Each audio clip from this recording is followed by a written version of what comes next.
Hi everyone and welcome back to my channel, or welcome if you're new. My name is Katarina. Today's video is going to be my fall empties video. My empties basket is almost full. Let's start with hair care because I have finished a bunch of hair care and these are some of the largest stuff here, so it's easiest for me to get it out of the way first. So I did finish my Paul Mitchell Aloe shampoo. This is the shampoo I always keep repurchasing. I really do enjoy it because it cleans my hair and makes it really soft. And yeah, I do enjoy it. I will say Paul Mitchell hair care is pretty expensive, so I purchased mine from Lux Plus, where I can get these products with a really good discount. Another great thing about this one is that it lasts a long time. It is a larger bottle, so I can get at least 6 months use out of this. Another hair care product that I finished is the Organic Shop Fig and Almond Express Shine Hair Mask. I really did enjoy this mask. This Organic Shop is a really cheap brand. They make some more natural products for body and hair, maybe even some skincare, I'm not sure. I enjoyed this mask. It really made my hair silky and smooth. However, I don't like this packaging because, you know, this one leaks. And I will say these products are really cheap. They only cost like a couple of euros. I don't think I can expect really high quality packaging, but there are other brands that make really cheap products, but their products don't leak. So yeah, that's a little bit annoying. But other than that, this was a great product. Don't know, however, if I would repurchase this one. I have now found a hair mask from Garnier that I do really enjoy, so maybe I will stick to that. Okay, another hair care product, so this K18 Leave In Hair Mask Treatment. So I tend to take the K18 treatment when I go to do my hair, and I went to do my hair in September and I took the treatment and I got this sample, and I do think that the treatment really makes a difference. However, these ones that you buy to home are really expensive. The sample I will get when I get the treatment at the salon, but a 50 milliliter bottle of this treatment costs, is it 80 euros or something like that. I am on a maternity leave, I'm not working at the moment, and I don't know when I will be working, and you know, most likely I will study after the maternity leave and just work part-time, so yeah, it's just not in my budget to buy this expensive hair care. Okay, then another hair care product is the Paul Mitchell Super Strong Liquid Treatment. So this is a leave-in conditioner that is supposed to repair damage. I don't really know if it does that, but I feel it moisturizes my hair. I like to use this one, and after this one my Paul Mitchell Super Skinny Serum that is just really smoothing but not that moisturizing.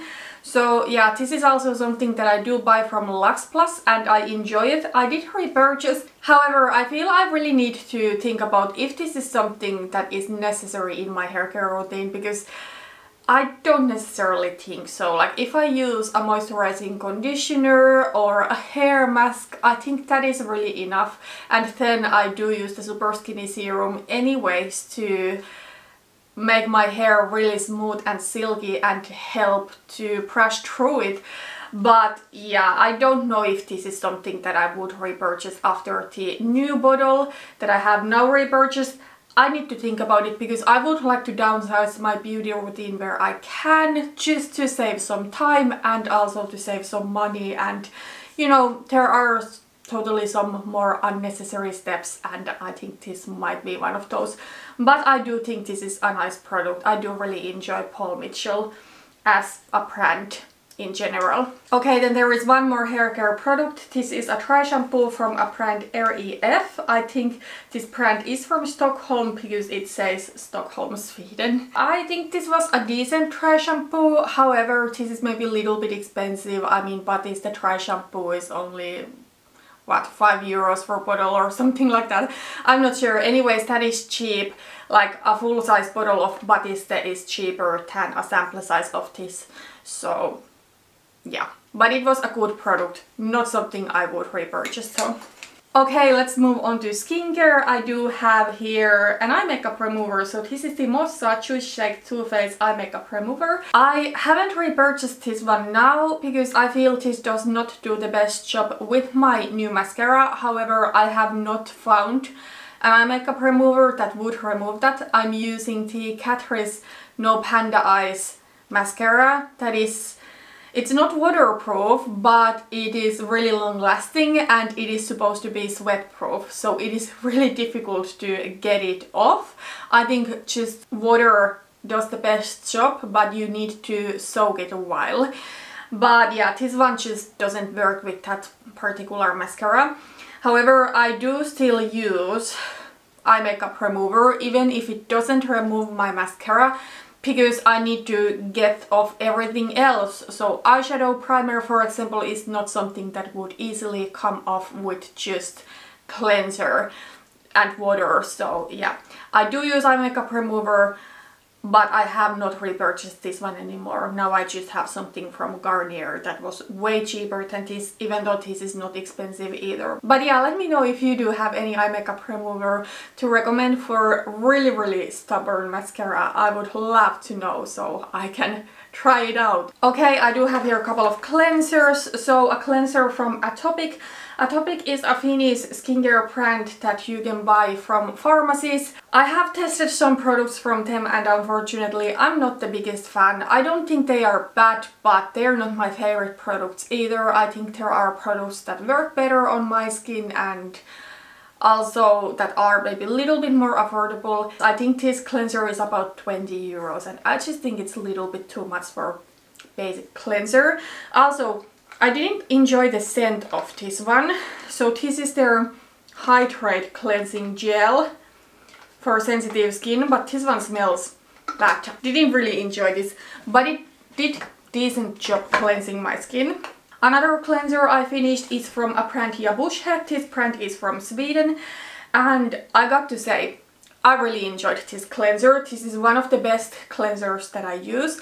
And another thing about cleansers that I will say, this cleanser and the Atopik cleanser are something that I used in the evening to remove any makeup and cleansing balm and stuff like that. In the morning I use different cleanser, so more like a clay type cleanser, because I feel that helps me to keep my skin clear. But I don't like to remove makeup and stuff like that with that kind of cleansers. So this is one of the best cleansers that I have used and I bought this because Paulina Beauty recommended this. However, the thing is that this is not the easiest one for me to get. I do have here a couple of more skincare products. So from The Ordinary, their Niacinamide serum. So this is their Niacinamide 10% plus Zinc 1%. I got to say, I really do enjoy Niacinamide. I think it does great job with brightening my skin, way better than vitamin C or anything else that I have tried. And this is something I have repurchased. However, I got to say, I have been a little bit lazy recently with my skincare and with all of the extra steps, like with serums. However, now that our bathroom renovating is starting to be ready, I mean it is basically ready, we just need to do some basic decorating. So now I should maybe do a little bit more to take care of my skin, not just the basics. So I will try to get back to using niacinamide every night. And then I did finish the Body Shop Aloe Soothing Day Cream. I really do enjoy the aloe line from the Body Shop, specifically the moisturizers, so the day cream and the night cream. However, I always say this, I think they are overpriced and I'm not ready to pay full price for them. I only do buy these products when they are on sale and they tend to be at least half off during summer sale and during holiday sale, so that is when I stock up. If you are looking for fragrance-free products, the aloe line is fragrance-free from the Body Shop. Okay, I think that was all of the skincare, and everything else that we have here is a makeup, and there is quite a bit. A lot of these products, by the way, are in my theme project pan. I have not filmed an update to that project in a while, but I will film a finale probably in the beginning of December. We'll see. Oh, by the way, I do have here one body care product. This is just a little sample, and this one also was in my theme project pans. So this product is from Weleda, and it is a sample of their body oil from the Pomegranate line. It was nice, smelled good, however I don't really like body oils. I think they are a little bit crazy. Now let's get into the makeup. Let's talk about the tool first. The EcoTools Total Perfecting Blender. I have now replaced this one with the Real Techniques sponge, just because I do prefer the shape of the Real Techniques sponge a little bit more, and also I do like it because you can buy those in multi-packs, so that when you buy the 4-pack you don't need to repurchase in a really long time. But I also do enjoy the EcoTools sponge. I do think it's good. I would say compared to the original Beauty Blender, these cheaper ones, they do fall apart a little bit quicker. So you could get use out of an original Beauty Blender for a little bit longer. However, the price difference is still pretty high. Plus, I don't personally like the shape of the original Beauty Blender. What I do like about the EcoTools sponge and the Real Techniques sponge is that they do have a flat side like this, and that is something that the original Beauty Blender does not have, and that is what I like to apply my foundation with. Then I do have here a primer, so the e.l.f. Poreless Putty Primer. I did quite like the product. I don't think it was the best pore filling primer by any means that I have tried, but it was nice. Otherwise, except I hated this packaging. I think it's just gross to take the product out with your finger, especially when it's getting closer to the end. Of course, you could use a different tool to take the product out, but that is just kind of like annoying. Okay, then I have actually finished 3 different foundations. First one being the NYX Bare With Me Tinted Skin Well.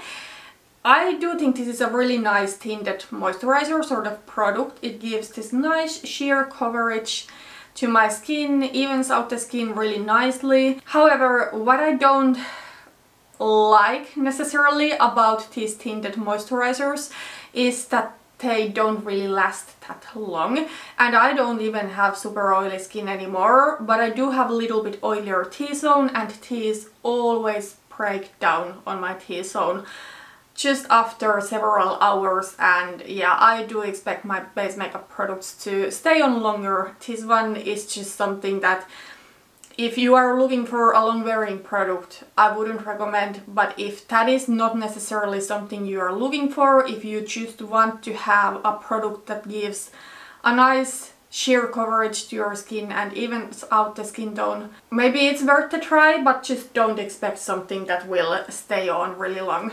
Okay, then I did finish the Nabla Close Up Futuristic foundation, and I didn't necessarily love this foundation, but I didn't hate it either. I think this foundation made my face look a little bit cakey. It is a matte foundation, it's kind of like medium buildable coverage. Not the fullest coverage, but decent. And yeah, I just think there are better foundations out there that are a little bit cheaper. I mean, this is not high-end, but it's kind of like mid-range. And also, this is something that I would need to order online, and there are way better foundations that I can buy from stores. So, not something that I would repurchase. 10. The Catrice HD Liquid Coverage Foundation. Now, this foundation has been my favorite foundation for ages. However, I think it has been dethroned by a different Catrice foundation. So nowadays I feel I do love the Catrice True Skin Hydrating Foundation a little bit more, because this foundation is more lightweight and more comfortable on the skin, and I think it looks a little bit better.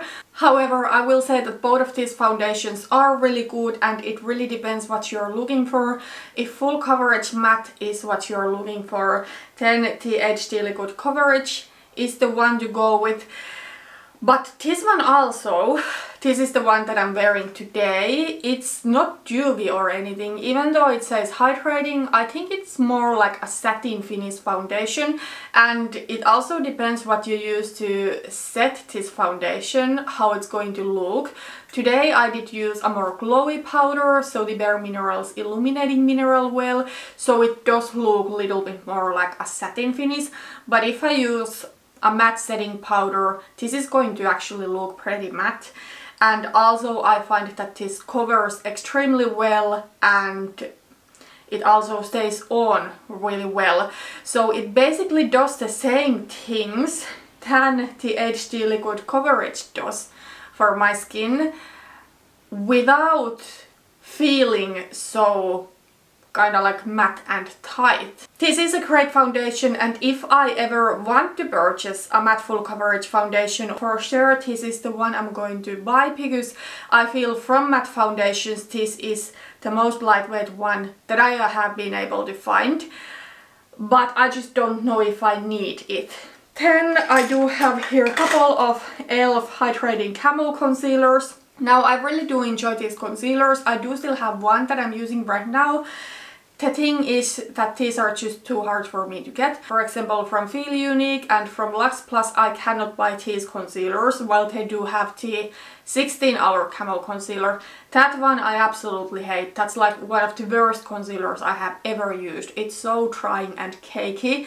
This one is really nice coverage, but it is actually hydrating and nice. And you know, another thing that I do not like about this concealer is that it has the worst scent. It smells like paint. Okay, then I do have here the H&M Hydrating Face Mist.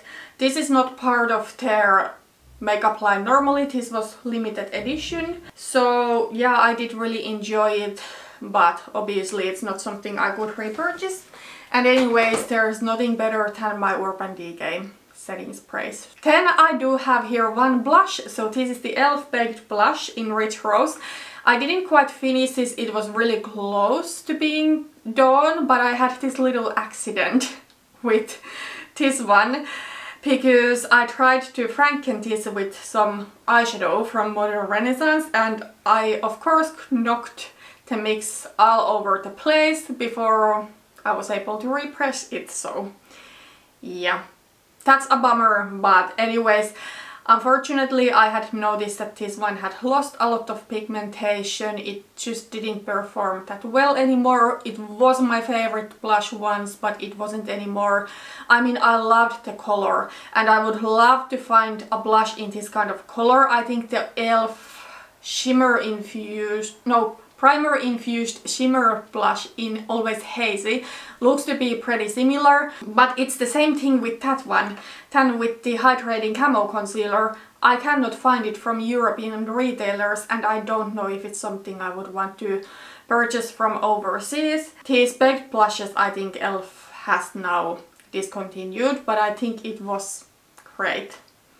And also it was a beautiful glowy finish without being too much, because oftentimes I feel that glowy blushes, they can be a little bit too glittery or too glowy. Especially nowadays, a lot of those, they are almost like highlighters, and I don't like that. I want there to be glow, but I still want it to be rather subtle. So this was amazing color and finish, but sadly it's no longer available, and it seems to be a little bit difficult to find an exact dupe. Next is a brow pencil. This is from Pixi, their Natural Brow Duo. I used to really enjoy these, but I just don't feel I need these anymore. I only need to have one brow pencil, and the one that I love is the NYX Micro Brow. I just think that kind of tiny brow pencil is a little bit more versatile, because I can do my brows with that one if I do my base makeup first, or if I do my eyes first. I feel with this kind of pencil that is not precise, it's not that good to do my brows first. Another thing with this one is that this one has a gel in it, and for me personally, brow gel is completely unnecessary because I don't have that much of brow hair, so I don't need gel to keep them on place. Next I do have here eyeliner, so the Gosh Velvet Touch eyeliner in Truly Brown. This one was a really old one and I actually did have a backup and I have now opened it and I do really enjoy it. I feel this one had almost like tried out a little bit, but the backup, the new one, is working perfectly, and actually today I used it on my waterline.